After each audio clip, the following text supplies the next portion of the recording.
بسم اللہ الرحمن الرحیم۔ السلام علیکم ورحمۃ اللہ وبرکاتہ۔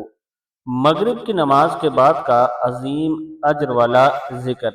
نبی کریم صلی اللہ علیہ وآلہ وسلم نے فرمایا، جس نے مغرب کے بعد 10 بار یہ کہا، لا الہ الا اللہ وحدہ لا شریک لہ، لہ الملک ولہ الحمد یحیی ویمیت وہو علی کل شیء قدیر۔ اللہ کے سوا کوئی معبود نہیں، وہ اکیلا ہے، اس کا کوئی شریک نہیں، اسی کے لیے بادشاہت ہے اور اسی کے لیے سب تعریفیں ہیں۔ وہ زندہ کرتا ہے اور موت دیتا ہے اور وہ ہر چیز پر پوری طرح قادر ہے۔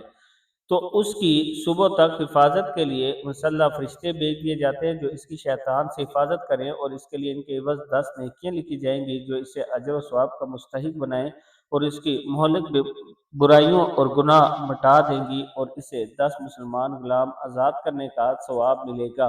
یعنی اگر مغرب کے وقت آپ یہ چھوٹی سی دعا، لا الہ الا اللہ وحدہ لا شریک لہ، لہ الملک ولہ الحمد یحیی ویمیت وہو علی کل شیء قدیر پڑھتے ہیں تو اللہ تعالیٰ کا اتنا کرم ہوگا۔ ویڈیو کو آپ نے آگے ضرور شیئر کرنا ہے۔